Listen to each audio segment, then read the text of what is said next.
Hello, friends. Welcome to VS Commerce Learning and welcome to this new series, Let Us Study Business Studies. Today's topic is motivation. Abhiprerna, Class 12th, Lesson Directing, Nirdeshan. So, in Class 12th, when we do this topic, motivation, we are supposed to answer questions like, what is motivation? Abhiprerna kya hai? What are its features? इसकी क्या विशेषताएं हैं? Related terms, motive, प्रेरण, motivators, अभिप्रेरक, Maslow's need hierarchy theory, Maslow की आवश्यकता प्राथमिकता विचारधारा, and last one is what are financial and non financial incentives. मौद्रिक और अमौद्रिक प्रेरणाएं क्या है? Let us try to find answers to these questions with the help of mind map. Now starting with motivation, अभिप्रेरणा.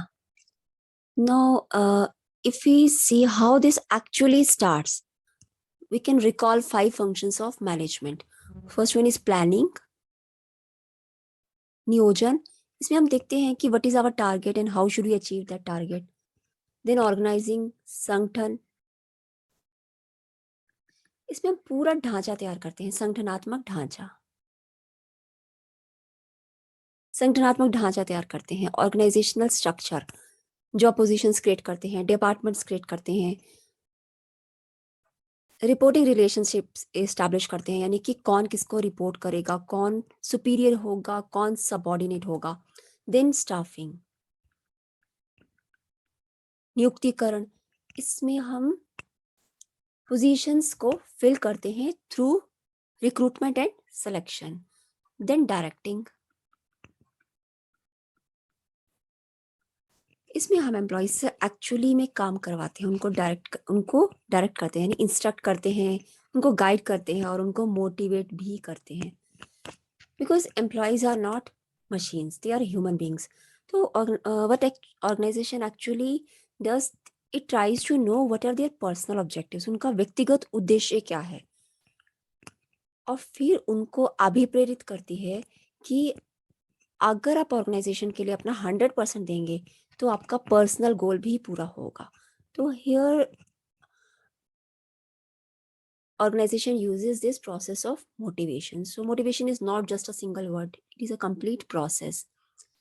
So before starting the definition of motivation, we must know what are motives and motivators. See, what is motive? Preran. Hidden willpower in an individual which encourages him or her to work. एक छिपी हुई इच्छा शक्ति है जो व्यक्ति को काम करने के लिए अभिप्रेरित करती है. सी, हर व्यक्ति की कुछ ना कुछ आवश्यकताएं होती हैं, जिन आवश्यकताओं को पूरा करने के लिए वो काम करता है उससे हम मोटिव बोलते हैं, प्रेरण. Then motivators. Motivators means technique which is employed to motivate people. वो तकनीक जिससे एम्प्लॉयज को मोटिवेट किया जाए, प्रेरित किया जाए ऑर्गेनाइजेशन का गोल पूरा करने के लिए. तो ये फिनेंशियल इंसेंटिव्स भी हो सकते हैं और नॉन फाइनेंशियल इंसेंटिव्स भी हो सकते हैं. Now coming to definition and features of motivation.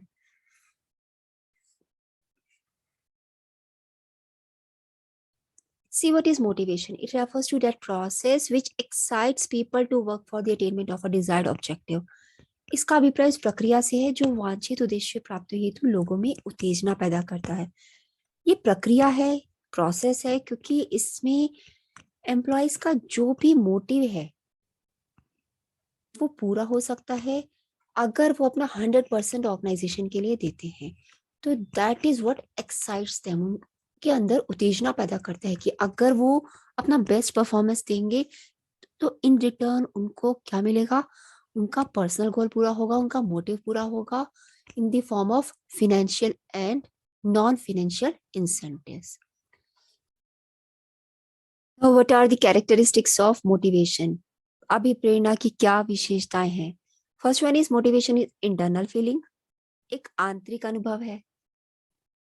C, motivation is psychological phenomena, मनोवैज्ञानिक धारणा है, यानी कि हर व्यक्ति की अंदर कुछ नीड्स अराइज होती रहती हैं, आवश्यकताएं उठती रहती हैं कि हमें ये अचीव करना है, ये अचीव करना है। तो जिन तो वही आवश्यकताएं, वही नीड्स उसका बिहेवियर को इन्फ्लुएंस करती हैं, उसके व्यवहार को प्रभावित करती हैं। उन्हीं को अचीव करने के लिए वो काम करता है। सो ये उसके अंदर से आता है। सो दिस इज इंटरनल फीलिंग, ये बाहर से नहीं आता। मोटिवेशन प्रोड्यूसेस गोल डायरेक्टेड बिहेवियर, लक्ष्य प्राप्ति व्यवहार पैदा करता है। सिर्फ एम्प्लॉय नोज कि अगर उसका 100% परफॉर्मेंस से उसको या उसके टारगेट पूरा करने से उसको प्रमोशन मिल जाएगा, तो वो अपने आप ही सेल्फ मोटिवेटेड होकर अच्छा परफॉर्मेंस देगा। तो मोटिवेशन से ही अपने आप ही लक्ष्य प्राप्ति व्यवहार पैदा होता है, produces goal directed behaviour. It can either be positive और नेगेटिव। सी जो व्यक्ति क्लियर है कि उसका ये मोटिव है, मान लो किसी को प्रमोशन चाहिए, तो उसको पता है कि अगर वो इतना टारगेट अचीव करेगा तो उसे प्रमोशन मिल जाएगा, तो वो अपने आप काम कर रहा है and he is getting positive motivation. But there are some employees who are lazy, थोड़े आलसी हैं, सोच रहे हैं कि इतना अभी ये मोटिव पूरा हो गया बहुत है, अब थोड़ा वो स्लो हो जाएंगे उस मोटिव को पूरा करने के बाद, तो उनका परफॉर्मेंस जो है लो हो सकता है।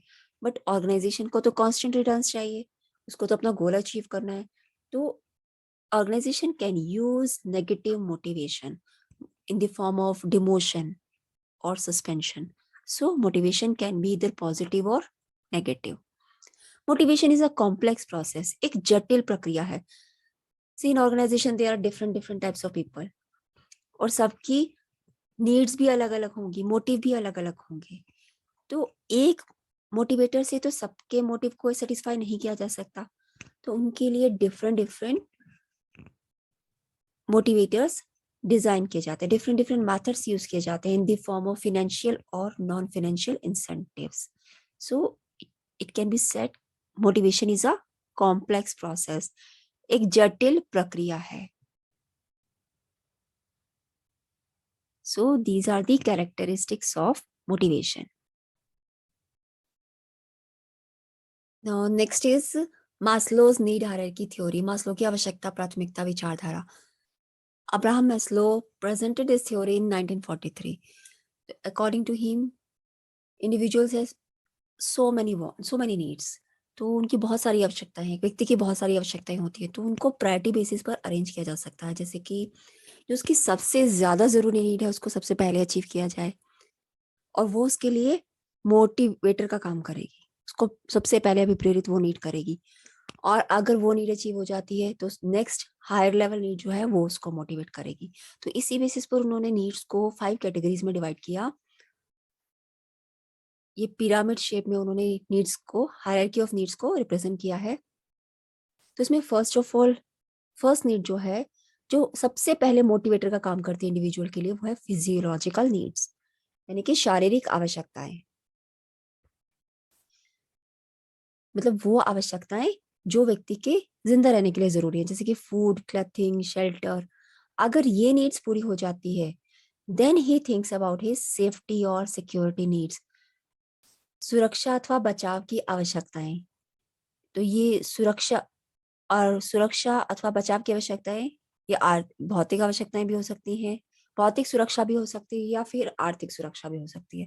This can be physical security और economic security. Physical security means उसको, अगर व्यक्ति को लगता है कि किसी इंडिविजुअल को लगता है कि कल को मैं बीमार हो गया या मेरा एक्सीडेंट हो गया, तो उस टाइम के लिए मेरे पास कुछ रिजर्व होना चाहिए।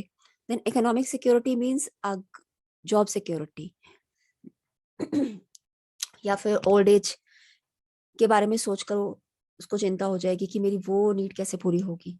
तो he wants to reserve for something for old as.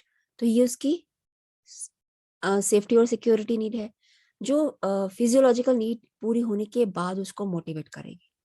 अगर सेफ्टी और सिक्योरिटी नीड उसकी पूरी हो जाती है, then he thinks about the next third level need, that is social need, संबंधन अथवा सामाजिक आवश्यकताएं, कि belongingness, feel sense of belongingness, friendship होना चाहिए, लोगों से मिलना जुलना होना चाहिए, बातचीत होनी चाहिए, रिलेशन होना चाहिए। तो इस ये नीड उसकी थर्ड नीड अराइज होगी। देन एस्टीम नीड्स, अब थर्ड नीड अचीव हो जाएगी, तब वो सोचेगा कि उसके पास स्टेटस होना चाहिए, रिकॉग्निशन होना चाहिए, सेल्फ रिस्पेक्ट होनी चाहिए। तो ये सम्मान की आवश्यकता है। Then last one is self actualisation needs, आत्म प्राप्ति की आवश्यकता है। यानी कि अगर वो ऑर्गेनाइजेशन में है तो उसने जब ऑर्गेनाइजेशन को ज्वाइन किया था तो उसका हाईएस्ट लेवल गोल क्या था, तो वो हाईएस्ट लेवल गोल के बारे में सोचेगा और उसको फुलफिल करने की कोशिश करेगा। तो according to Maslow, these are 5 types of needs on the basis of priority. तो उन्होंने इस थ्योरी की कुछ अजम्पशंस रखी, जैसे कि एक व्यक्ति जो है अपनी नीड से ही प्रभावित होता है, उसकी जो नीड्स हैं उसको इन्फ्लुएंस करती हैं। जैसे कि ये फिजियोलॉजिकल नीड है, ये इसको प्रभावित करेगी कि इसके लिए वो काम करेगा। अगर ये अचीव हो जाएगी देन उसके लिए मोटिवेटर का काम सोशल नीड करेगी। ये अचीव हो जाएगी सेकंड नीड, तो वो सोशल नीड उसको इन्फ्लुएंस करेगी, वो उसके लिए मोटिवेटर का काम करेगी। और अकॉर्डिंग टू मास्लो बहुत सारी नीड्स हैं तो इसको प्रायोरिटी में अरेंज किया जा सकता है। और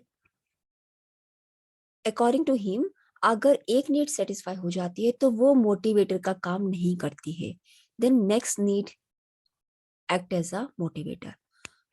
और एक नीड को पूरा करने के बाद ही व्यक्ति जो है दूसरी नीड पर या दूसरी नीड के बारे में सोचता है। So these are the assumptions of Maslow's need hierarchy theory. So on the basis of this theory, needs of individual outside the organization and within the organization can be categorized. Like if this hierarchy, according to this hierarchy theory, if outside the organization individual can have needs in this order, like उसकी physiological need कौन सी हो सकती है? Hunger, सबसे पहले वो भूख अपनी शांत करेगा। देन उसकी सोशल नीड सोशल नीड नहीं, सेफ्टी नीड कौन सी हो सकती है? स्टेबिलिटी ऑफ इनकम, क्या वो इनकम स्टेबलाइज करना चाहेगा। Then social need is friendship, esteem need is status, then self fulfillment is his self actualization need. And if he is within the organization, then according to this theory, his physiological need will be basic salary, कि पहले उसके पास salary होनी चाहिए। Then safety need में उसकी pension उसको मिलना चाहिए या जॉब सिक्योरिटी हो सकता है। देन सोशल नीड में उसका रिलेशन जो कलीग्स है वहां पर उनके साथ अच्छा रिलेशन होना चाहिए। देन एस्टीम नीड में जॉब टाइटल अच्छा होना चाहिए। Then self actualisation need is achievement of goals, लक्ष्यों की प्राप्ति होनी चाहिए। So this is Maslow's need hierarchy theory.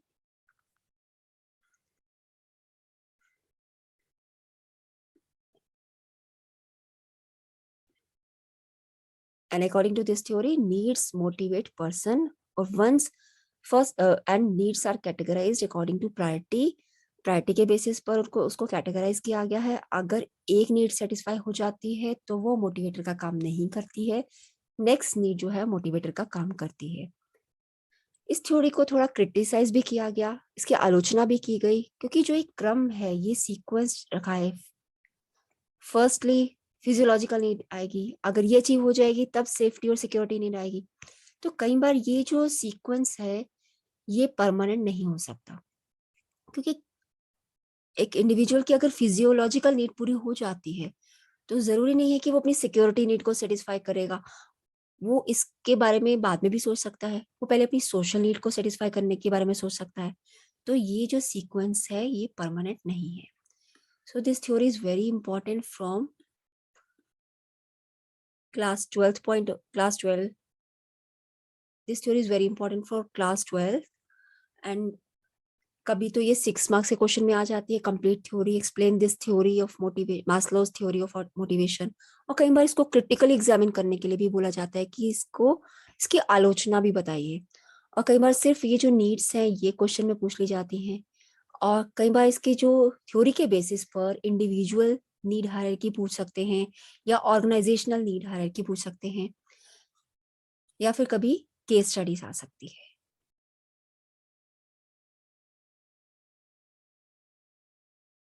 Last topic is what are financial and non-financial incentives.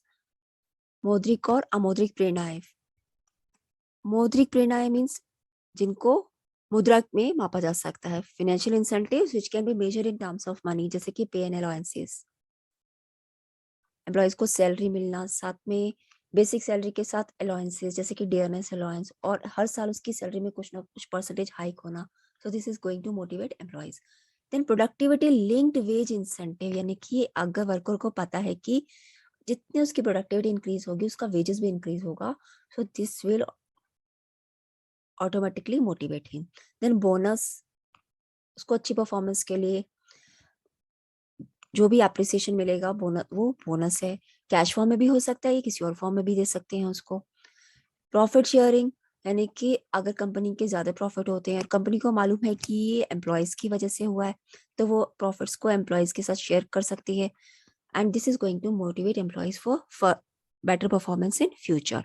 Then copartnership, सहभागिता, एम्प्लॉयज, कंपनी एम्प्लॉयज के साथ शेयर्स जो है उनको ऑफर कर सकती है स्टॉक ऑप्शन फॉर्म में या फिर बोनस शेयर्स.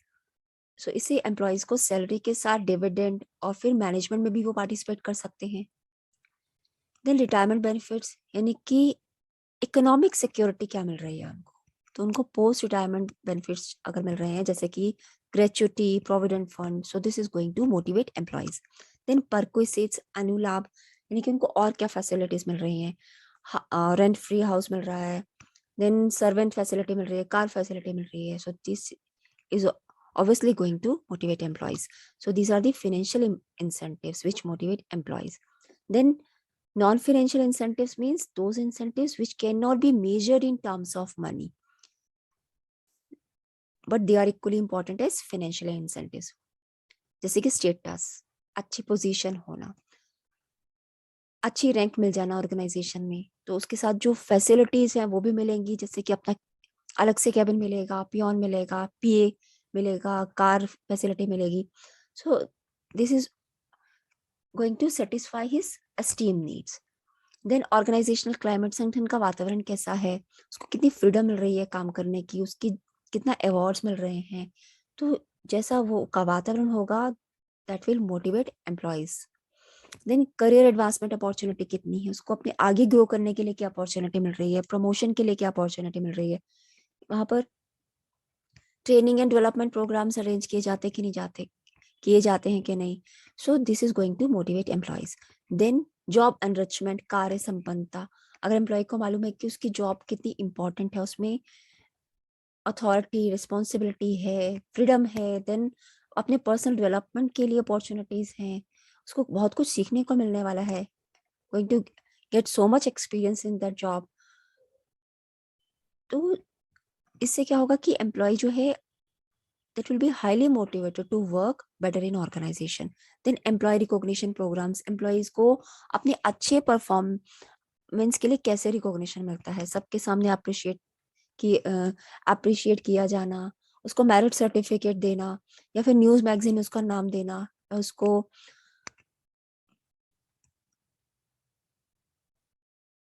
उसका नाम बोर्ड पर पब्लिश कर देना. तो these things are going to motivate employees naturally. Then job security कितनी है, मीन्स उसको अगर एम्प्लॉय को पता है कि he is stable in that organization, he won't be removed, तो इससे क्या है कि उसके अंदर एक अच्छा परफॉर्मेंस देने के लिए वो मोटिवेट होगा. अदरवाइज अगर उसको पता है कि वो कभी भी हटा दिया जा सकता है ऑर्गेनाइजेशन से, तो he won't be able to give his better performance in organisation. Then employee का पार्टिसिपेशन, अगर एम्प्लॉयज कोई भी डिसीजन ले रहे हैं उसमें एम्प्लॉय का पार्टिसिपेशन लिया जाता है, एम्प्लॉयज को इन्वॉल्व किया जाता है, तो जो भी काम करते हैं, जब भी हम काम कर रहे हैं ऑर्गेनाइजेशन में, तो एम्प्लॉयज उसमें अपना 100% देते हैं. So this is good for the organization. So these are the non-financial incentives. Yes. So is this is a complete topic of motivation which we discussed with the help of mind map. If this video proved useful to you,